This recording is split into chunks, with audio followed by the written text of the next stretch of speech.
he had a big ego, but people loved him. And I'll tell you what, he brought excitement to Wrigley Field. You just couldn't believe it. Excitement. You go to Wrigley. And, I'd love to see Wrigley Field. But I bet in those days, huge stadium packed with enthusiastic fans and Sammy eating up the attention. How big were the crowds? Guy was...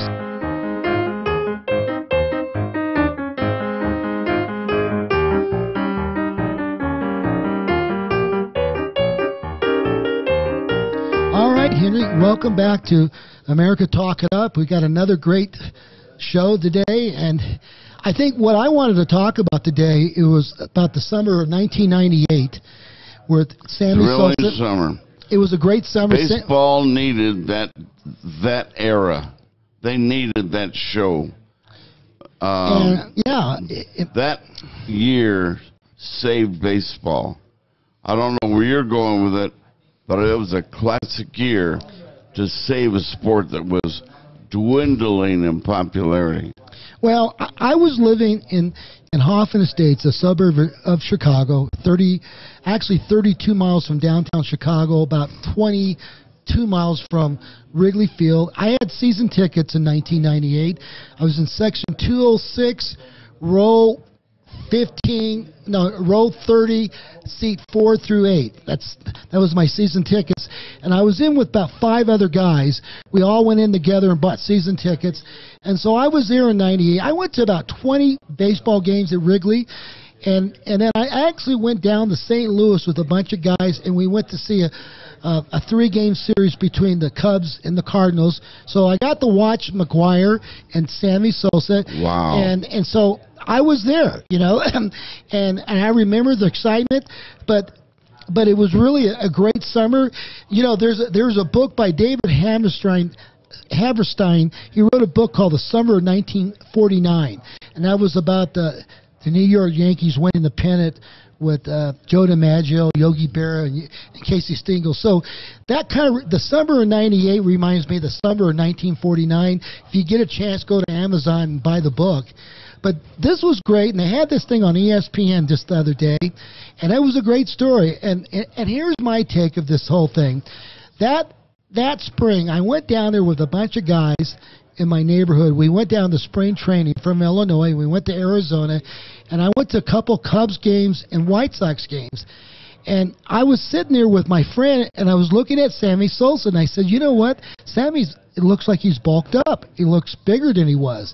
Now, just so you know, up until 1998, Sammy had 36 home runs in 95. 96, he hit 40. He hit 36 in 97. So it didn't, I mean, for him to go from 36 to 66, that's quite a jump. And I remember up until 98, he had a lot of long fly balls that didn't go out of the ballpark, or he would hit the ball to right field, just never quite made it. So all of a sudden, that spring, he looked kind of bulked up. Now, I didn't know he was taking performance drugs. At that time, nobody was talking about it. And by the way, in defense of Mark McGuire and Sammy Sosa and all those other guys, there was no league rules that you could take performance drugs. There was no any rules. There was no regulation you couldn't. So I think Major League Baseball, after those seasons, they finally figured out something was, it was different. But anyway, so I saw that. So he comes out in 98, and I went to the second game, and all of a sudden the ball was popping out of Wrigley. He was hitting home runs out of right field. He hit some home runs out to Shetland Boulevard, I mean, he looked like something that was a different Sammy Sosa. And that's when all this started. And then Mark McGuire, everybody thought Mark McGuire was going to be the guy, because the year before he hit 58 home runs. Everybody thought he was going to be the guy to hit 61 to beat Roger Maris. Not Sammy Sosa. Sammy was, I don't think he was on the radar. But all of a sudden, Mark McGuire, he gets off in a really great start. He's taken off, and Sammy just doesn't hit home runs in cold weather. He wasn't a cold weather guy. You know how the weather in Wrigley in April and May, it gets pretty chilly, especially with the wind blowing in. So anyway, that's what set this thing all up. And what really shocked everybody is in the month of June, Sammy hit 20 home runs, the most ever in the month of June. He still holds the record, 20. And all of a sudden, he's in the race. And then every day from July all the way to the last day of the season, it was a battle between both of those guys, back and forth. And it was just a great race. Writers say, despite speculation that these guys were juiced up, it was still the most exciting baseball they had ever experienced. Drama to the maximum. The only difference is the Cubs made it to the playoffs. The Cardinals didn't. But Mark McGuire, I mean, and people knew he was taking supplements, but nobody was talking about. You know, I never thought much of it because in 1987 I was in the Bay Area, and that was his rookie year. He hit 49 home runs, and I remember going out to Oakland and watched him play. I used to take Bart out there. They had $7 bleacher seats. You can go out there for $1 beer. So it was really cheap to go to an Oakland A's game. And I remember Canseco, the Bash brothers, they were a team. And so I didn't think of much about the juicing up, but it was kind of, you know, Sammy went from one dimension to another dimension size-wise. So this is what happened to Barry Bonds. Even though I think Barry Bonds would have gone into the Hall of Fame without juicing, he didn't need to do it. Because he already had a Hall of Fame career by the time he started taking the performance drugs. Same thing for McGuire. Yeah, he didn't need to do it. But with that saying, Sammy really, I think, got the benefit because remember, he had 66 home runs in 98. He hit 62 in 99. In 2001, he hit 64. 2000, he hit 50. He's the only guy in Major League history to ever hit 60 homers 3 times. Nobody's ever done it. I think Mark McGuire did it twice, but yeah, I'm looking at his scale. He did it twice, but he hit 70 and then he hit 65. I think it was 65. But with that saying, Sammy just went from nowhere to somebody, you know, and the ball was flying out, and we didn't think much. It was just excitement. You go to a game of Wrigley, and there's Sammy knocking the ball out of the ballpark. So it was a pretty exciting summer. And Sammy had that special personality. He was always accessible, always smiling, blowing kisses to his mom in the Dominican Republic or Puerto Rico, and he was exciting from the standpoint of he had the whole package. He was base hitting, he was hitting the long ball, and it'd give you that personality. A very popular sports figure. That year, he hit 66 home runs, 158 RBIs. He batted .308. And up until that year, his best batting average was .273, and then he had 73 walks. And you know, but the year that he had a great year was 2001. He had 64 home runs, 160 RBIs. He batted .328. That was probably his best year, even though he didn't hit 66. But it was a great year. Sammy, the thing that I love about Sammy, there's over 1.2 million Hispanic people live in Chicago, and he was really the first great star for the Hispanic population of Chicago, the Midwest. They just love him. I would go to Mexican restaurants there. Of course, the Mexican food in Chicago is nothing like our food. We have all this green chili. It's more like Mexico food, you know. But, guy, you would go, the excitement in the Hispanic communities in Chicago, especially on the west side. Sammy owned the town. He was the only person that might be bigger than he was Michael Jordan, and he was there at the same time. They were sharing the town. Both of them shared the town, the limelight. But he had a big ego, but people loved him. And I'll tell you what, he brought excitement to Wrigley Field. You just couldn't believe it. The excitement. You go to Wrigley, and I'd love to see Wrigley Field, but I bet in those days, huge stadium packed with enthusiastic fans, and Sammy eating up the attention. How big were the crowds? Guy was sold out every time. You know, I got there in '94, and I would go buy single tickets, but it was just so hard to buy single tickets because there weren't that many. So I went to a bunch of guys in my office. There was about 4 or 5 of us who loved the Cubs. We had a couple of guys that loved the White Sox, and we just all got together. I think we invested about $500 per guy. We bought 4 season tickets. We had a parking pass. That was another thing. If you didn't have a parking pass, it was hard to park around there. So we had a parking lot about 2 blocks from the stadium, and it was great. I just enjoyed going to Wrigley.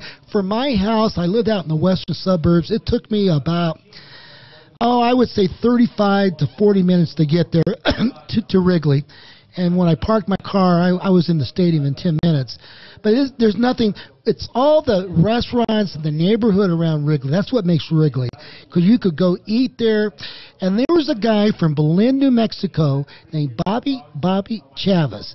And his wife was Helen Martinez. And they got married.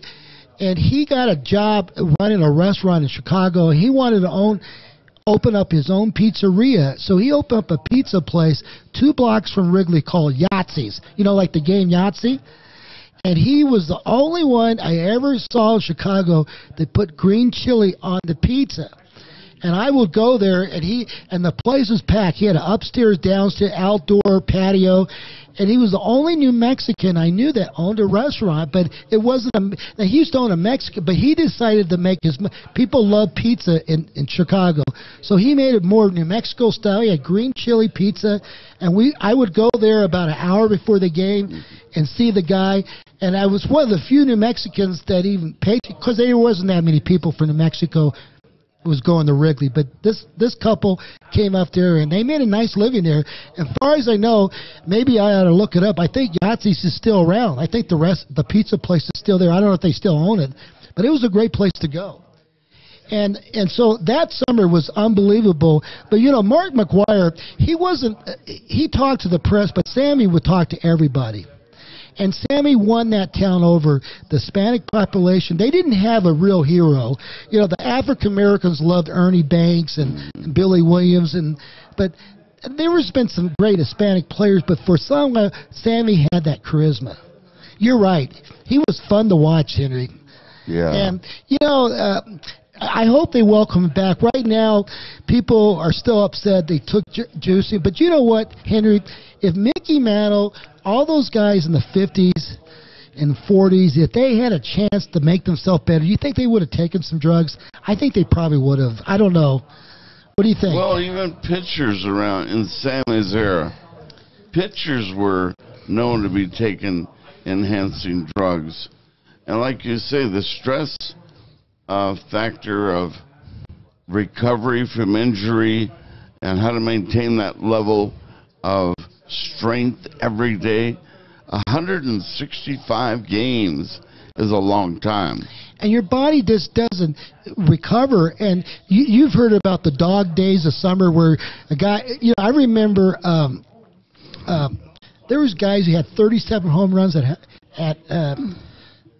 the All-Star break, and then all of a sudden they just go off because their body just falls apart. Yeah. And so I think the performance drugs enhance. So we're going to end this segment. We'll come back and talk more about this because I still got some more stories about the summer of '98. Yeah. Well, you picked a great subject. That's an exciting time. Yes.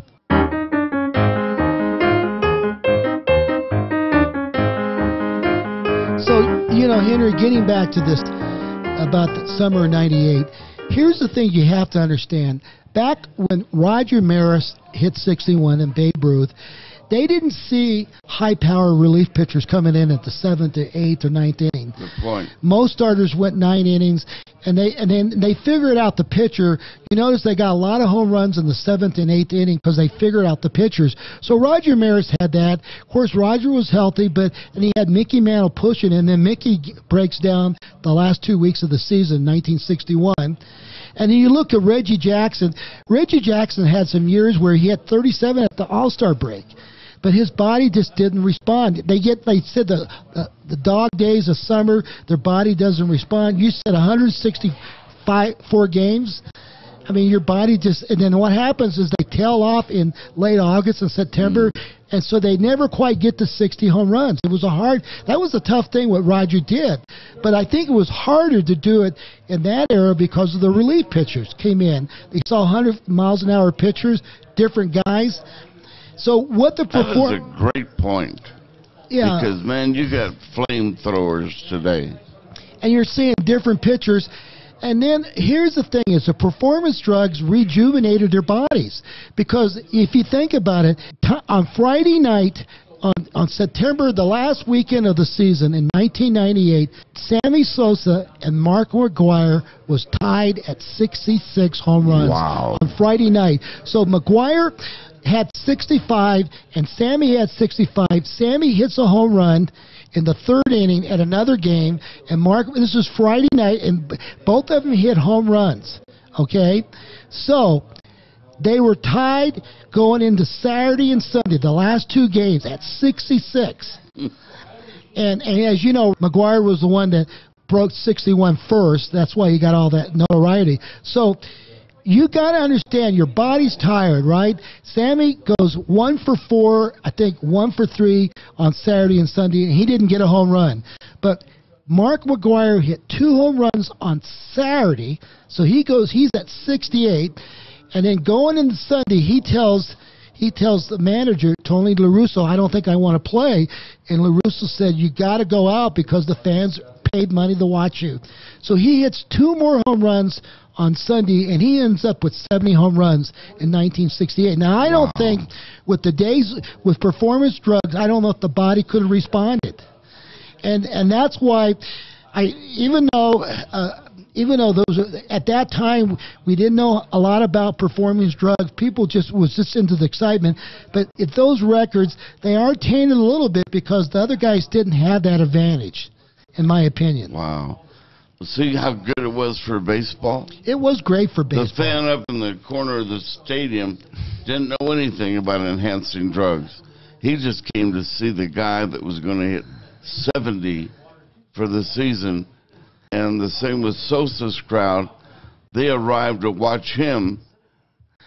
Didn't care an inch anything about what a drug was. They just loved their baseball. He kept knocking the ball out of the park, both of them. And they come into those dramatic closing weeks, the closing games. Wow. And even the commissioner, he probably knew what was going on, but he knew it was saving baseball. And you know, they had the strike in 94, and that really, people turned off people in 94. So this was the thing that brought baseball back. You know, I remember on August 16th, it was my birthday, August 16th, a bunch of us went to, the Cubs were playing the Cardinals in Wrigley. It was one of those series between the Cardinals and the Cubs. And I remember getting to the ballpark at least 2.5 hours before the game. And out there on Shetland Boulevard, thousands, because they were there for the batting practice. Maguire would get to the batting practice, and he hit balls out to Shetland Avenue, and people went crazy. There was like 3,000 or 4,000 people in the streets. It was like a street fair. And then when Maguire got done, then Sammy came in the box and did the same thing. And I've never, to this day, it was... if you were there, it was unbelievable. You just sat out there, the ball was launching out to the street. You know how Wrigley's built; it's right there on a street. Mm-hmm. And so all those balls are Shetland Boulevard. So anyway, that was a magic moment that I got to witness. Both of them doing batting practices. It was like they was putting on a show, and that's what brought baseball back. And you know, and nobody, and just so everybody knows, at that time, nobody was talking about performance drugs. It was not on any conversation. There was somebody mentioned late August that Maguire was taking some substance or something, powder. You know, somebody mentioned it, but it wasn't illegal at the time. Nothing was illegal. So what they were doing, and you know, you got to think about it, Henry. A lot of those players, they were finding out this guy was doing it, hitting more home runs. So it was like a vicious cycle. Everybody had to get into the game. It was socially accepted. And what can you do? And if you're going to keep a contract, they're paying you to hit home runs. They're paying you. And so you were in a really vulnerable, you took it. And I understand Sammy, and believe me, Sammy looked different from 97 to 98. And when I saw him at spring training, you had to see his body. All of a sudden, his body was bulked up, and all of a sudden, the ball was popping out of the stadium. But, you know, even though the drugs enhance your strength and recovery you get that time, extra power and the recovery time too, still the athleticism, the hand and eye coordination, eyes see ball, fastball, arms extended. How do you see and hit at the same time a ball that's moving that fast? You know, people, even the writers who sit up there in their little corner and they're in charge of their little element or their corner of the world, have never been at the plate to see a 100-mile-per-hour fastball. That alone is fascinating. Drugs or no drugs, first of all, you got to see it and hit it. That's a challenge. Other guys on the team weren't hitting the ball as regularly, but, you know, certainly weren't hitting it as far. But it still takes that see it, hit it skill. Well, yeah, and, you know, here's the thing is, Henry, you still have to have great hand and eye coordination in baseball. So first you got to have that going for you. Now, the difference is, in 1961, Mickey Mantle was at 56 home runs and his body breaks down. He's fighting with Roger Maris, like the summer of 98, the summer of 61. Mantle's body just broke down. He couldn't play the last week or so. Now, if he would have had performance drug, he might have been able to make it through the season. Who knows what the record would have been? That's what's amazing what Roger Maris did, and give Roger Maris a lot of credit. People don't give him enough credit for what he did in that season. And everybody liked Mick. Everybody loved Mick. Everybody looking for number 7 to win. Number 9 was irrelevant. You know, he was good, he was respected, but he didn't have the personality that Mick had. Maris was very humble, very quiet. In New York City, a quiet athlete, later. Respected, but not loved, like Mantle was. So in that movie at 61, there's a scene in the movie, Mickey breaks down, he's in the hospital. And Roger Maris goes in the hospital knowing that Mickey's not going to finish the season. Mickey's stuck at 56. Mm-hmm. And now, the reason why I know a lot about that scene is I told you in a previous episode I met Moose Gowan in Schaumburg, Illinois. And Moose was the one who told me that Mickey was the greatest teammate he ever had. You know, we brought that up in one of our episodes. Yeah. But I remember what Moose said to me when Maris went up there. Mickey started crying. He said, "You do it for me. Roger, do it for me. You gotta break this record. I'm sick of Babe Ruth record." He said, "You gotta do it for us." And you know, so they were good friends. Just that Roger was a low key guy, Mickey was the leader. And that the whole team pulled for Roger. And if you watch that movie, I still think it's a great movie. 61. I love that movie. That was really the scene. That was the scene back in those days. And I asked Moose about that, and Moose said that really did happen. And Mickey was pulling for him all the way. And you know, funny thing is, when Roger Maris died, he died of cancer, and Roger's from Fargo. Mickey was still good friends with Roger's wife. He and Yogi Berra and all those guys decided to have a charity cancer golf tournament in Fargo, North Dakota. And the first year they raised $500,000. They went out there to Fargo. They had a golf tournament in Fargo for Roger Maris. And to this day, I think the tournament still is a charity tournament, but Mickey started it. That's how much they love Roger Maris. Yeah. Well, it was an interesting story. You know, I was a little kid when all that was going on, but you can really appreciate the fans of Yankee fans. They're the best in the world, the loudest, most flamboyant. And Yankee Stadium, which I've never seen a game in there, that's on my bucket list. I would love to feel that true Yankee environment someday. And, you know, they weren't real nice to Maris. Maris was trying as hard as he could. And how much the media and the fans were pulling for Mickey to win that batting title or to break the record of 61. It was really a tough time for Maris with his shy, personality to deal with all that. But he did redeem himself. He played his last 2 years with St. Louis, and they won the World Series in '68. Yeah. And Augie Bush loved him so much, he gave him a Budweiser distributorship in St. Petersburg, Florida. And with that, when Mark McGuire broke the record in '98, the Maris family was there.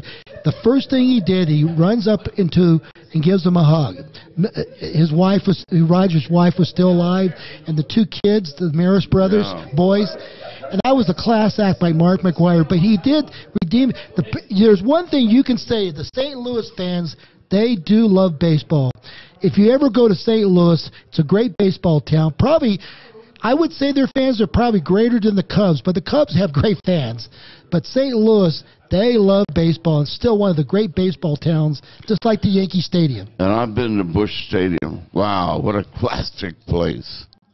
Classic place. So, folks, we're going to wrap up. Both those stories are so compelling, and maybe a little different here and there, but still the great drama was at both places.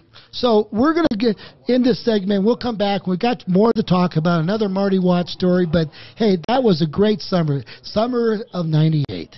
Thank you, Marty.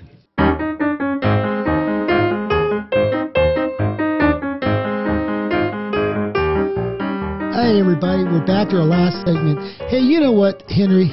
I am proud that I am a New Mexican. Amen. I'll double that. What I love about our state is the Native Americans we have in our state, our history with our rich history of Native Americans, our history with the Hispanic population here. And by the way, if people don't know that, New Mexico is the only place left in the United States where we have our own Spanish culture, own architecture. Actually, we have our own Hispanic Culture Center, nothing like it in the United States. And outside of Mexico City, the University of New Mexico Library has the largest volume of Spanish writing. Did you know that? I had no idea. You could go to our library at the University of Mexico outside of Mexico City. So we have a rich tradition.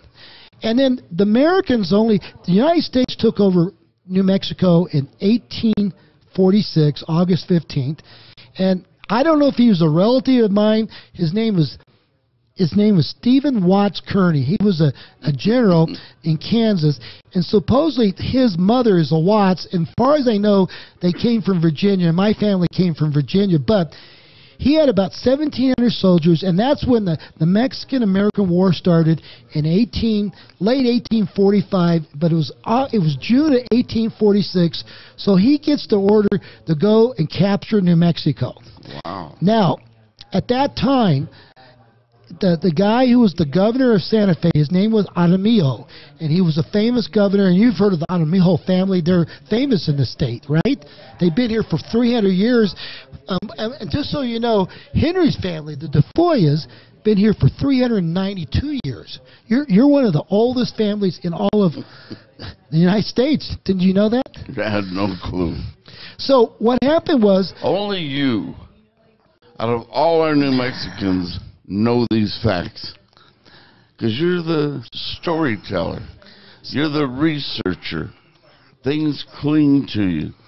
You got that photographic memory that we all admire. So I believe you. So let's set up the scenario, August 1846. Now, 15 years earlier, Mexico has a revolt and secedes from Spain. They had their own country. Mexico broke away from Spain, I think 10 or 15 years before 1846. So at that time, New Mexico was being governed by Mexico City, Henry, and it was very loosely run because Mexico City, they didn't have much communication. I think it would take you weeks to get from Mexico City to Santa Fe. So it was a very loosely organized government in New Mexico in August 1846. So here was the problem, is that Arroyo had about 3,000 soldiers. I think he had a couple hundred cannons. He could have, if he would have defended Santa Fe, he would have probably won the battle. But what changed the whole story was when Stephen Watts Kearny came down from Colorado Springs, got through the Raton Pass, the Native American tribes started joining his force. Some of them were upset because, when a conqueror takes over an area like the Spanish did, they still have some old resentments. And that's probably why that statue on Nate, the Native Americans don't think great of it on Nate. But remember this, Henry, when you conquer a new territory, it's never an easy thing. History goes to the victors. Am I right? Mm-hmm. Pretty much. So anyway, they were coming down, and the word gets back to Mijo in Santa Fe that, hey, the Indians are joining Stephen Watts Kearny, the American Army. The Army had about 1,700 soldiers, but the Army in Santa Fe was way over 3,000. They had more men, they had more gunpowder. So anyway, he decides that maybe we take a stand. So they were going to set up an ambush in Apache Canyon. Now, Apache Canyon is 10 miles south of Santa Fe. And if you know anything about New Mexico, they were going to ambush the American Army and the Native Americans and beat them right there. Well, here's what happened. There was a guy named James McKitchen, and I don't know if I got his name right. He was an American person who lived in Santa Fe. He was a wealthy trader. He goes and tries to tell Araujo, you don't have a chance of winning this battle. And he actually, the story goes back that he bribed the guy. He bribed Araujo. Hey, why don't you just give it up? Well, anyway, they were ready about an hour before the Americans showed up in Apache Canyon. Manuel Chavez was the head of the army for the Mexican army. He decides, well, let's just go back to Santa Fe. When they got back to Santa Fe, Araujo decides, well, we're just going to leave. And he took the whole army, and they went to El Paso. He left Santa Fe. So Stephen Watts Kearny walks into Santa Fe without shooting one shot. One shot. That's how New Mexico was taken over by the United States. Now, it's amazing the detail that you know. Well, here's the thing. And so anyway, they took over, and the first governor was Charles Bent. He was the first territorial governor. But in January of 1846, I think it was 46, there was a revolt. The Pueblo Indians up in Taos and the Pueblo tribe got together with the Spanish landowners to say, look, maybe we should fight the Americans. They didn't like the way things were going, The Americans just took over the territory. So there was a revolt in Arroyo, Hondo. If you know where Taos is, there's a thing called Arroyo, Hondo. Have you heard of that, Henry? Vaguely. So they called it the Taos Revolt. They had about 1,200 Pueblo Indians in Mexican army, or mostly citizens, Mexican citizens or Spanish citizens, and they fought the Americans. The Americans had about 500, and they had a revolt, and it was, I think 15 Americans got killed, maybe 100, but they captured them, 400 at a church there in Taos, and that was the end of the revolt. And there was a minor skirmish in Mora and Las Vegas, and that was the only revolt there was in the American territory, and that's how New Mexico became part of the United States. But anyway, that's how it all happened, and of course a lot of people don't know that story, but I always said, what if Araujo would have fought? He had more soldiers, he had more weapons, but somehow he decided not to defend Santa Fe. And I always wonder if that would have changed American history if the Spanish people would have fought. Well, as you look back on all the research, and you told me early in our conversation how much you appreciate being from New Mexico, when you read all of that history, and obviously I'd encourage you to love your state, to really know it that well, do you advise our viewers to do the same? Where can they find out more information about this beautiful state and its history, as you just conveyed? What happened? But so when America took over, there was some good and bad. The bad was the Spanish. You heard about the Spanish land grants. A lot of the Spanish people, they had land grants. They didn't understand the new American laws and taxes, and some of that land was taken away from them, and unjustly, I think.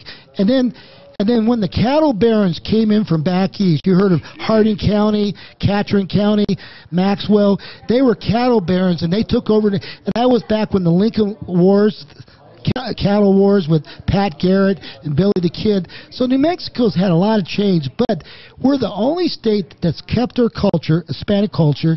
We do have a rich history, and think about it, Henry, 55% of all our elected officials in this state is Hispanic surname. Now, as we close out today, Yes. how can we all Come together. get a little bit better, how do you say, education? How do we learn what you know? Well, you know, if you know your history, but you know what, we But have if we don't know, but we got to come together as a how culture. do we do that? Well, I don't know if What library did you go to? well, Did you go to the museum? I took a lot of classes at the University of Mexico in history. I did go up in Santa Fe and study the history at the Palace of the Governors. And then another thing I've done, Henry, is I've talked to all the old Hispanic families in this town. I even got to know Reyes Lopez Tiarina, the famous Reyes, the one that led the revolt on the land grants up in Rio Arriba County. Actually, he was a paper I did at the New Mexico Highlands University. So I tried to walk in their shoes. And I understand why there was upset about the land grant, because some of that land was taken away, and they didn't have the lawyers to defend them. But we have a rich history. But the thing is, we're probably the only state that really has this rich Hispanic culture, and it's a blended. I call it the Rainbow Coalition. The Native Americans, so they have their issues, their history. Some of their history wasn't great when the takeover was. But so there's a lot of things about our state. But thing is, we have to love each other. We have to come together, Henry. Well, that's a great commentary. But just give me a hint of where I can get some of that education. Well, there's a book. I'm trying to think. There. I'm going blank. There's a book written by. I'll just have to come up with the next segment. But there's a book that came out at the University of Mexico that explains the history of the Native Americans in the Rio Grande Valley. And if you understand New Mexico, you got to understand the Pueblo Indians and the people that lived in the Rio Grande Valley before the Spanish ever came here. You have to understand their history, because they play a big part before the Spanish and the Americans ever shown up. All right. Hey, we're out of time. We're out of time, so. Way to go. Let's go, and I just hope this segment helps you understand what happened here in New Mexico back in August of 1848. You continue to amaze me. Yeah, August of 1846. Wow. Things changed in New He's Mexico. an amazing guy, and you see him every Wednesday right here. Thank you, Marty. All right. What do we say, Asha Baba? Ole. Ole.